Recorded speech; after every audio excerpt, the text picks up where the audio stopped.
America குறித்து தற்போது வெளியான தகவல்தான் அமெரிக்க மக்களை அதிர்ச்சியில் உறைய வைத்துள்ளது. உலகின் மிகப்பெரிய வல்லரசு நாடான அமெரிக்காவுக்கு இந்த நிலையா என்ற கேள்வியும் எழுந்துள்ளது. என்ன நடந்தது என்று விரிவாக பார்க்கலாம் இந்த காணொளியில். உலகின் மிகப்பெரிய வல்லரசு நாடுதான் அமெரிக்கா. உலக விவகாரங்களில் தொடர்ந்து ஆதிக்கம் செலுத்தி வருகிறது. அமெரிக்க பொருளாதாரம், இராணுவ கட்டமைப்பு மற்றும் அரசியல் செல்வாக்கு போன்ற காரணிகள் இதனை உறுதிப்படுத்துகின்றன. அமெரிக்கா வல்லரசு நாடாக வளர பல பேரின் உழைப்பு பின்னணியில் உள்ளது. முன்னாள் அமெரிக்க அதிபர்களான Abraham Lincoln, Franklin Roosevelt, George Washington, Woodrow Wilson, George F Kennedy, George Bush, Barack Obama உள்ளிட்ட வரலாற்றுமிக்க தலைவர்களின் நேர்த்தியான நிர்வாக அணுகுமுறைகளும் அந்நாட்டின் வளர்ச்சிக்கு மிக முக்கிய காரணங்களாக அமைந்தன.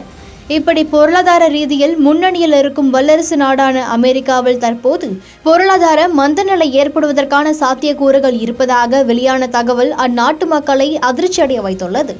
அதே சமயம் அமெரிக்காவின் தேசிய கடனும் வரலாறு காணாத அளவில் உயர்ந்திருப்பது தெரியவந்துள்ளது.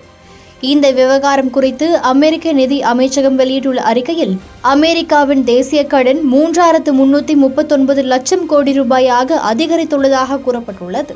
இப்படி அதிகரித்துள்ள கடன் அமெரிக்கர்கள் ஒவ்வொருவர் தலையிலும் 1 கோடி ரூபாய் கடன் உள்ளது என அறிக்கையில் கூறப்பட்டுள்ளது. கடந்த 2024ஆம் ஆண்டு நவம்பர் மாதம் அமெரிக்காவின் மொத்த கடன் தொகை 3163 லட்சம் கோடி ரூபாயாக இருந்தது. இந்த ஆண்டு ஆகஸ்ட் மாதத்தில் 3250 லட்சம் கோடி ரூபாயாக உயர்ந்துள்ளதாக கூறப்பட்டுள்ளது. 2 மாதங்களில் $1 டிரில்லியன் கடன் அதிகரித்துள்ளது. அமெரிக்க அதிபராக 2வது முறை கடந்த ஜனவரியில் டொனால்டு ட்ரம்ப் பொறுப்பேற்றார். இவர் பொறுப்பேற்றதற்கு பிறகு கடன் தொகை $2 டிரில்லியன் அளவுக்கு உயர்ந்துள்ளது. அமெரிக்காவின் கடன் தொகை சீனா, இந்தியா, ஜப்பான் உள்ளிட்ட பல பெரிய நாடுகளின் பொருளாதாரங்களுக்கு சமம் என அறிக்கையில் குறிப்பிடப்பட்டுள்ளது. ட்ரம்பின் ஒன் பிக் பியூட்டிஃபுல் பில் சட்டப்படி அதிக வரி குறைப்பு தான் காரணம் என கூறப்பட்டுள்ளது.